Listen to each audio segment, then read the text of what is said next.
You're listening to an African Elements top news story for April 6, 2025. Please visit our website at africanelements.org for more daily news. Woman marriage decline. West Africa, Idiu Med Role. African female husbands. A changing tradition. By Darius Spearman, African Elements.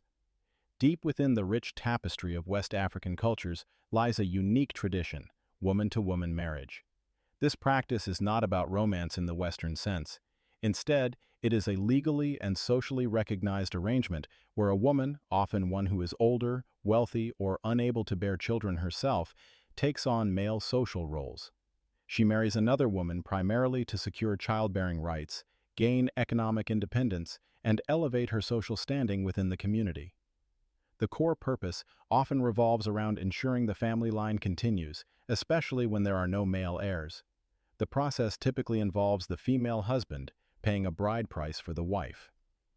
This payment solidifies the union and grants the female husband authority over the household and rights over any children born to the wife. It's important to distinguish this bride price from a dowry. Bride price moves from the groom's or female husband's family to the bride's, signifying the value of her contribution and strengthening family ties. Consequently, this tradition serves crucial social functions, addressing issues like childlessness, maintaining lineage continuity, and enabling women to accumulate wealth and status. Woman-to-woman marriage fundamentally challenges rigid patriarchal structures.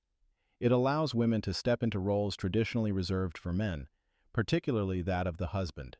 This isn't about mimicking men, but rather accessing the rights and authority associated with that position. A female husband gains significant legal rights, mirroring those of a male husband in that society. These rights often include control over property, decision-making power within the household, and perhaps most importantly, legal authority over the children born to her wife. This practice highlights the flexibility within some African kinship systems. Kinship often prioritizes relationships, community well-being, and lineage continuation over strict gender divisions. In certain contexts, especially where lineage is paramount, pragmatic solutions like woman-to-woman marriage arose. Furthermore, wealthy or influential women could use this tradition strategically. By marrying wives, they could expand their households, increase their labor force, and accumulate status and wealth much like men did through polygamy. Despite its historical significance, the practice of woman-to-woman marriage is declining across West Africa. Several interconnected factors contribute to this shift, primarily driven by external influences and internal societal changes. The pervasive spread of Western culture, values, and education systems plays a significant role. As more women gain access to Western-style education, they become empowered to make independent life choices. This newfound agency often reduces their reliance on traditional marriage structures, including woman-to-woman arrangements, to fulfill familial roles or achieve economic stability.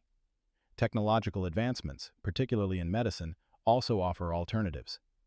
Previously, a woman unable to bear children, especially sons, might enter a woman-to-woman marriage to ensure lineage continuity through her wife's offspring. However, modern options like in vitro fertilization, IVF, and formal adoption provide direct paths to motherhood, lessening the perceived need for this traditional solution. Moreover, economic transformations are key. The shift from agrarian economies, where large families provided essential labor, towards wage-based employment, diminishes the economic incentive for expanding households through such marriages. The legal status of woman-to-woman marriage exists in a complex space, often caught between traditional customary law and modern statutory regulations. Legal recognition varies significantly across different regions and nations in Africa. While some communities fully accept these unions based on long-standing customs, national legal systems may not explicitly acknowledge them, creating ambiguity and potential conflict. Kenya provides a notable example. Its 2010 constitution aims to protect cultural rights and family diversity. However, it lacks specific legal frameworks to clearly define the rights and obligations within woman-to-woman marriages, particularly when disputes arise over issues like inheritance or children's rights. Consequently, courts in Kenya, as well as Nigeria and Tanzania, often face the difficult task of reconciling customary laws, which might uphold the marriage, with statutory laws influenced by colonial legacies or Western models that typically recognize only heterosexual, nuclear families. While economic benefits and lineage continuity are primary drivers, The cultural significance of woman-to-woman marriage in West Africa runs deeper. These unions are interwoven with spiritual beliefs and core community values. For many groups, maintaining the lineage isn't just about property or status. It's about honoring ancestors and ensuring the spiritual chain remains unbroken. This practice also reflects the African philosophy often summarized by the concept of Ubuntu. I am because we are. Identity is fundamentally relational, rooted in the community and the web of kinship ties. Therefore, woman-to-woman marriage can be understood as an expression of this relational ethic. It prioritizes the collective well-being and continuity of the family and community over individual circumstances or rigid adherence to gender roles imposed from outside. Copyright African Elements.